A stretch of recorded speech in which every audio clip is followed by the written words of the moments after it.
Coming up, we continue our native vote coverage of the 2022 midterm elections from San Bernardino, California. From major federal, state, and tribal elections, Holly Cook Macarro recaps the major races. I am Aaliyah Chavez. Join us for those interviews, plus headlines from the ICT Newscast.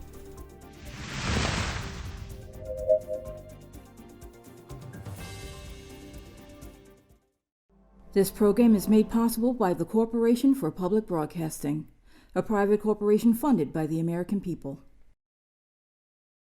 The Walter Cronkite School of Journalism and Mass Communication at Arizona State University is honored to be a supporter of Indian Country today. Working with award-winning professors, Cronkite students learn news reporting, social media, shooting and editing videos, and producing content for communications industries. Cronkite's 15 professional programs give students the opportunity to cover critical issues throughout the U.S. and beyond. Learn more at cronkite.asu.edu.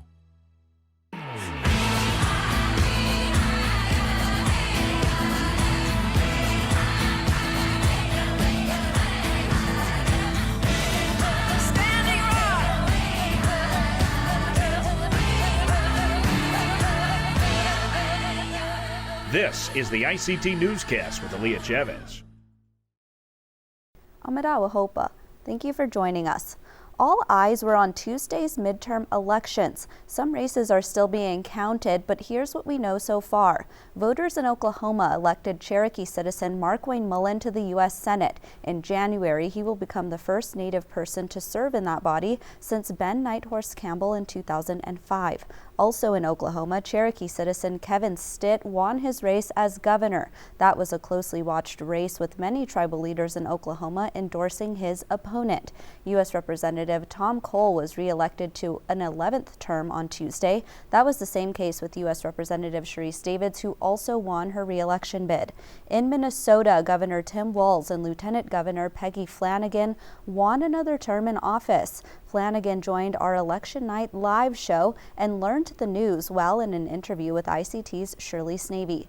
The Navajo Nation will have a new leader. Boo Nygren has been elected as the nation's next president. His vice president, Rochelle Montoya, will make history in January as the first woman elected to the Navajo's executive office. The duo beat out incumbent Jonathan Nez for the office. There were some Indigenous candidates who lost their races. That was the case in North Carolina, where Charles Graham was running for Congress. Also in Wyoming, where Lynette Graybull lost her race for Congress. In Hawaii, Joe Akana lost his race to the U.S. House, as did Mercedes Krause in Nevada and Tasha Devon in Virginia. We are still closely watching New Mexico, where Representative Yvette Harrell is running for re-election.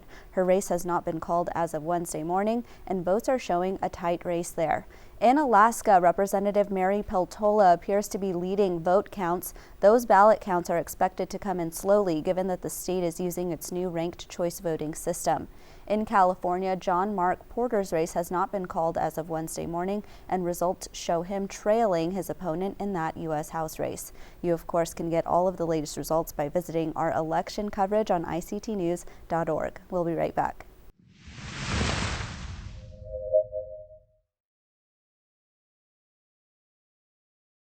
Every time a new president is elected to office, they select and appoint a huge team of professionals to help them achieve their goals. While we are at the midpoint of President Joe Biden's term, I wanted to know what the team looked like. I sat down with someone who knows a lot about Natives and public service. Here's Dick Trudell. Biden has set the bar pretty high in terms of really being inclusive.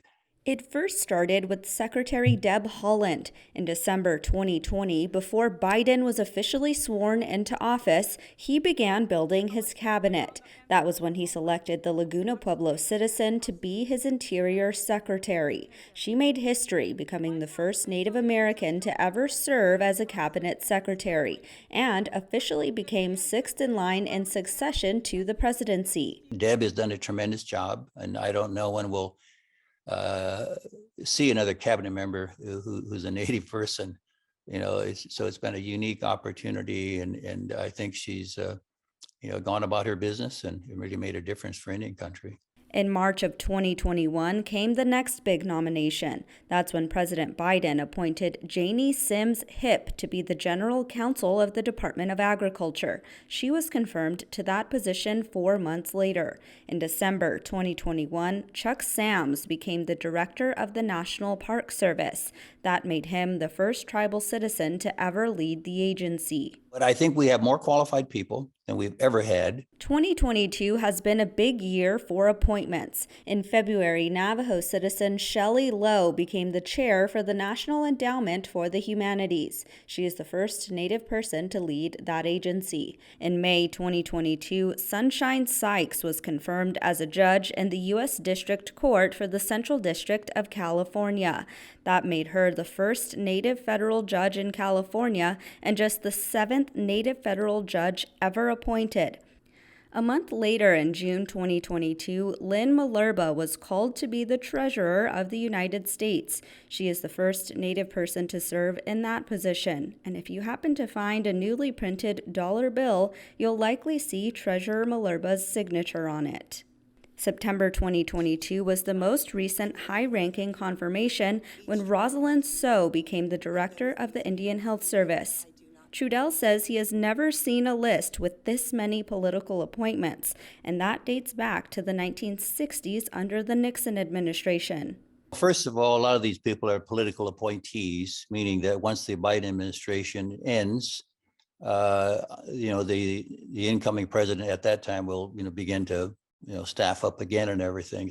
Trudell says there are still areas of improvement, citing that Indian country needs more federal judges and more professionals in agencies like the Department of Justice. Aaliyah Chavez, ICT News.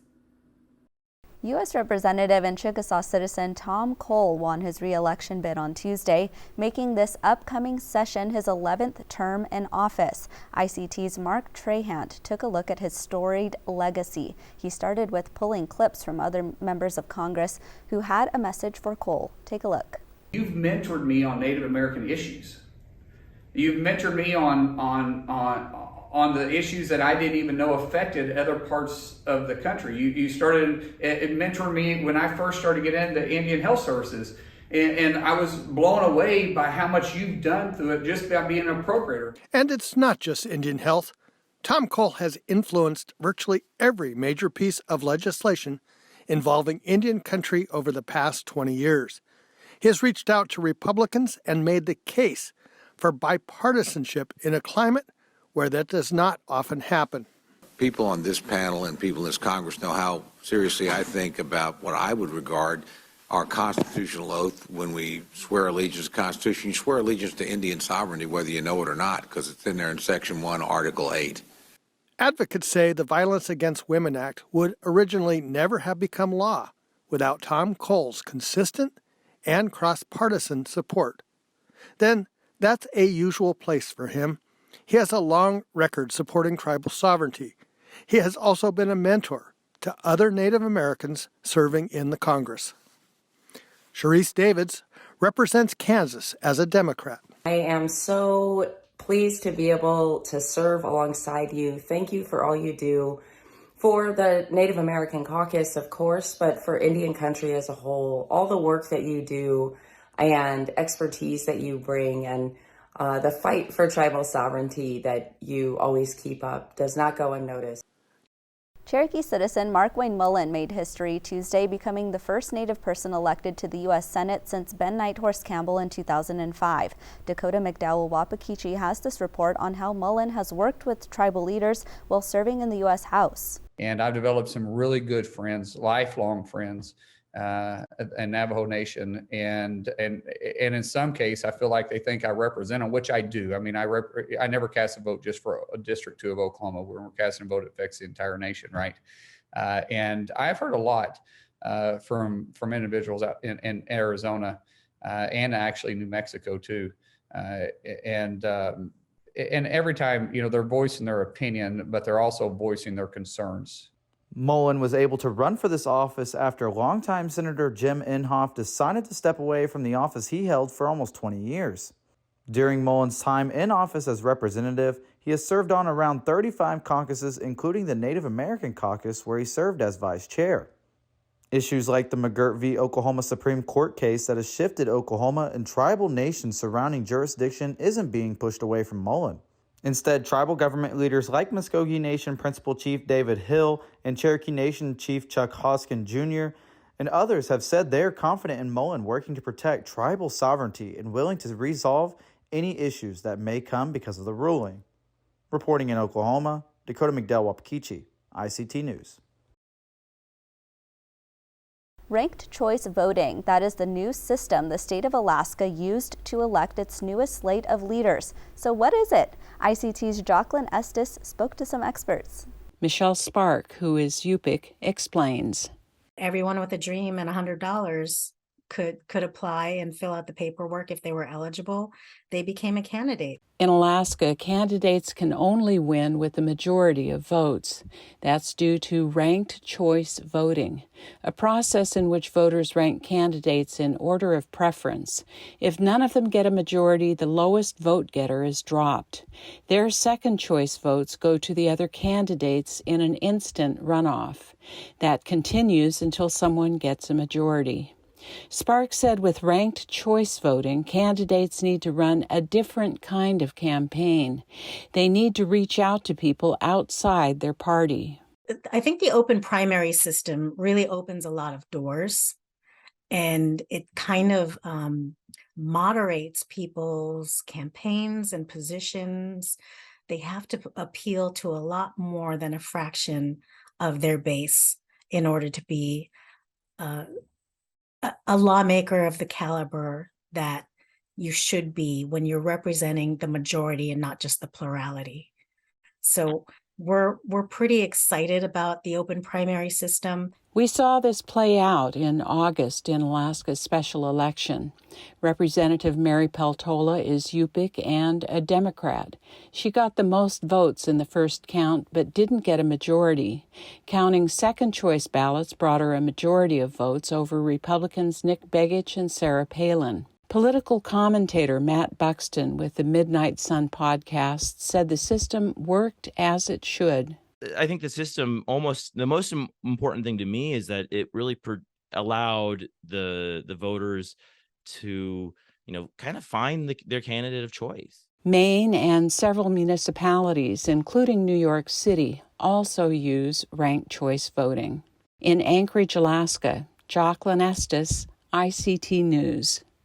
Congresswoman Mary Peltola was given a warm welcome at the largest gathering of Alaska Natives in the state. She is leading in her election on Tuesday in hopes of representing Alaska in the U.S. House for the next term. ICT's Mackenzie Allen Charmley reports on her road to get to Congress. Representative Mary Peltola became the first Alaska Native in Congress and the first woman to represent Alaska in the House of Representatives after winning a special election earlier this year.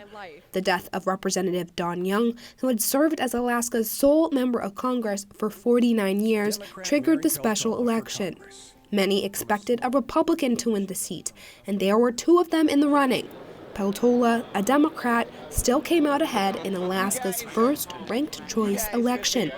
For her, finding out she won on August 31st was a surprising way to spend her 49th birthday. A lot of rejoicing that we were able to pull it off, because I was definitely the underdog. I had only raised $400,000 for that race, and I was outspent 8-1.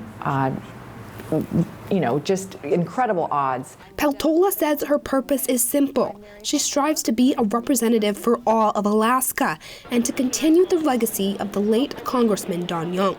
Jenny Marie Stryker, political director for the Alaska Center for Democracy, spoke highly of Peltola's leadership during the Alaska Federation of Natives Convention in Anchorage last month. She is clearly demonstrating that she is an absolute doer in that office. She's not just there to hold and talk, but she's there to pass legislation and see what we need. The decision to endorse Peltola was unanimous, says Stryker. We are long overdue on Alaska Native representation in Congress, and not just in Congress, but on every single level of government, and this is one of them. At the annual AFN convention, Peltola spoke of statewide unity, continuing her advocacy for fish and other crucial issues important to Alaskans. Every Alaskan household wants the same things. We want good schools for our children. We want safe homes for our families. We want livable wages. No matter who gets elected in our state, we're going to move forward. We're going to work together. We're going to build bridges, and we're going to overcome our challenges. For ICT News, Mackenzie Allen Charmley. There are many ways to communicate news, and in this election cycle, we saw more and more discourse on platforms like TikTok. I spoke to a few content creators recently who are leading the way. Hey, I'm Representative Christina Haswood, and wanted to show you a little bit of part about being a representative. A day in the life. Those are the kind of videos Kansas State Representative Christina Haswood makes. You don't typically tell a politician, I saw you on TikTok. Normally it's like, I saw you on TV or in the newspaper. This 28-year-old is different. When Haswood isn't crafting legislation, casting votes, or knocking on people's doors, she is showing people what it's like to be a state lawmaker. I would say I get a lot of great positivity and a lot of folks who comment, I'm so glad to have come across your TikTok. I live out in western Kansas, or I live out in another state that we don't get this type of representation at politics at our level. Haswood has over 100,000 followers on her TikTok page. She says she hopes to bring more transparency to politics and that her videos encourage more young people to run for office. Scroll further down the app and you might stumble into TikTok videos from another Indigenous content creator. And I'm so honored to be on Ian Dawn's rapid fire segment. What is the best way to eat fry bread? You roll it up like a burrito and munch it. Ian Dawn is a student at the University of Southern California. He has become a well-known figure in his community on the Navajo Nation, all for his TikTok videos on covering the election. It all started for Ian after watching a live stream of a presidential forum earlier this year. After hearing some of the responses, I thought it was a little bit humorous, and I needed to just voice my first initial opinions and reactions to the candidates. Ian's videos were viewed hundreds of thousands of times. Over the election cycle, some of his content has been lighthearted.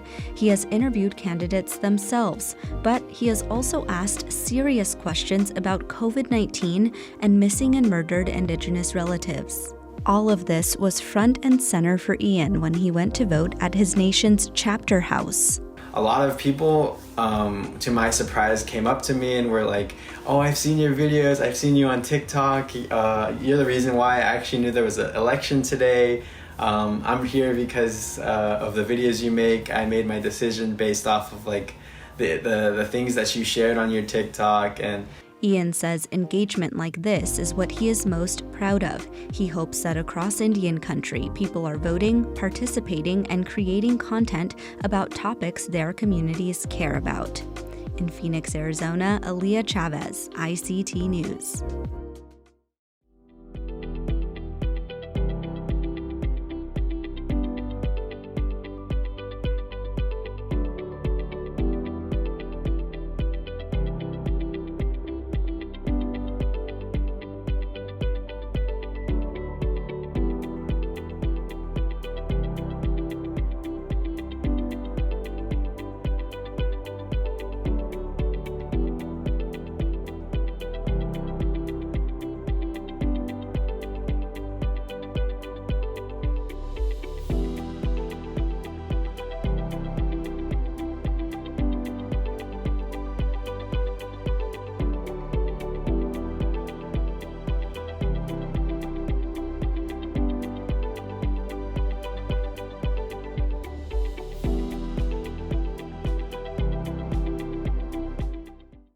From coast to coast, ICT partnered with FNX to cover the 2022 midterm elections. As we just learned, there were some major stories to tell. I'm joined now by ICT regular contributor Holly Cook Macarro to break it all down. Hi, Holly. Hi, Aaliyah. So did you get any sleep last night? I know I'm on my about third cup of coffee here.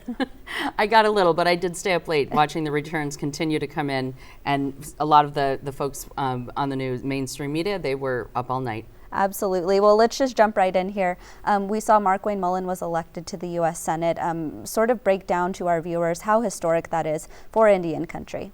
It is absolutely historic in that it's been almost 20 years since we've had a Native American in the U.S. Senate. And I don't know if Indian country knows, the Senate moves just a little bit slower than the House. One senator can put a hold on any piece of legislation. It does seem to be much more deliberative. So there is a huge opportunity for Markwayne Mullin to have an impact on Indian country's legislation. I understand that he will be joining the Senate Committee on Indian Affairs when he is sworn in January. I am unclear on what other committees he will be seeking. I understand it may be armed services. I think it will really depend on what the shuffle is and where leadership is at.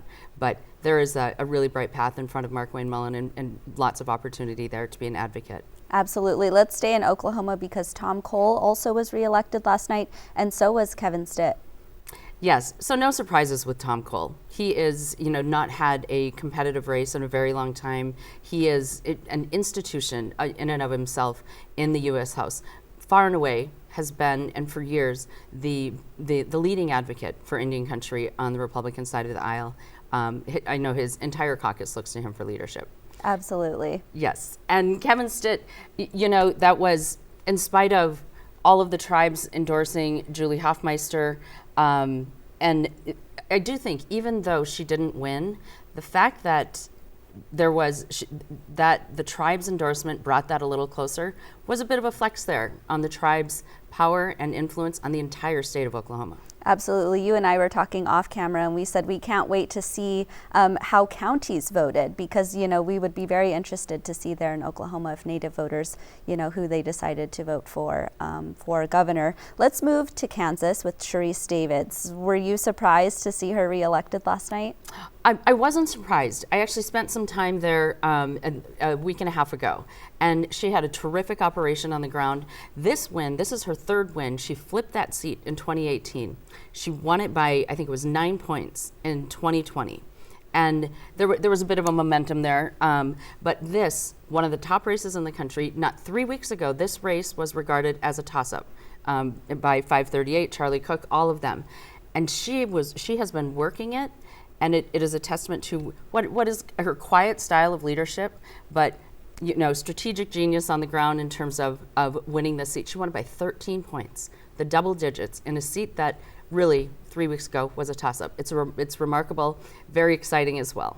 Let's jump to your home state of Minnesota, where we saw Lieutenant Governor Peggy Flanagan and, of course, Governor Tim Walz, who also have won their re-election bids.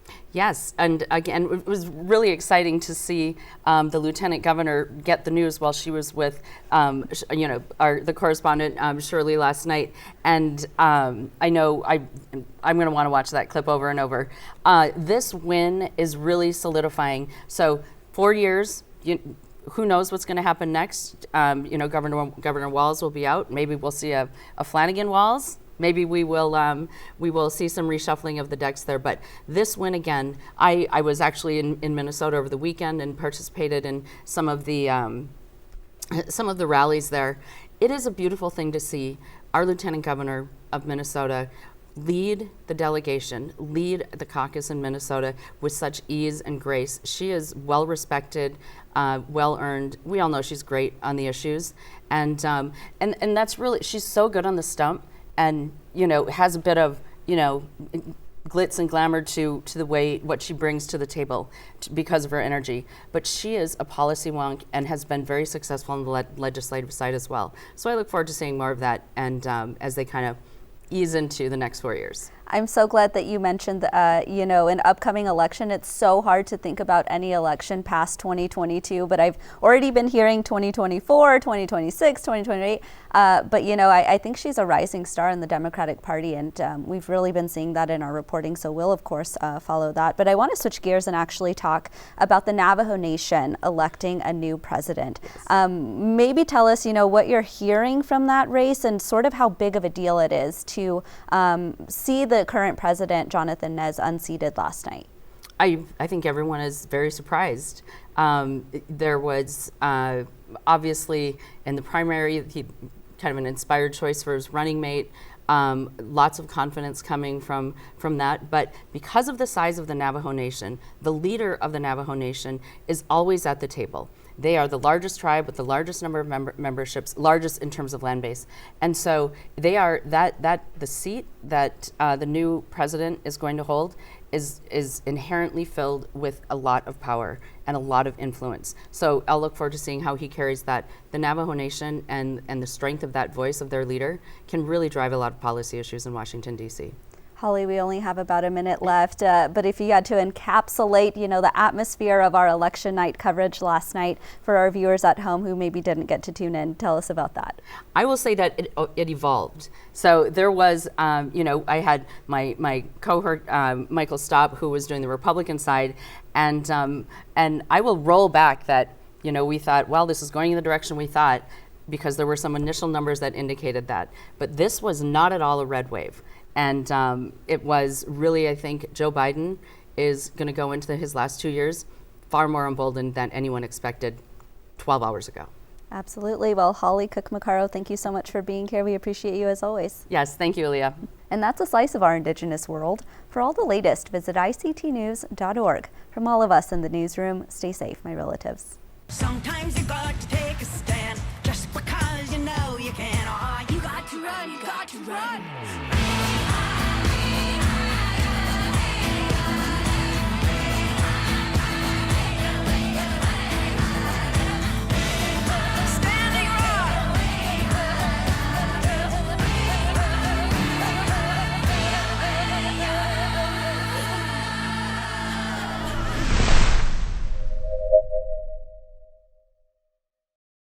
This program is made possible by the Corporation for Public Broadcasting, a private corporation funded by the American people.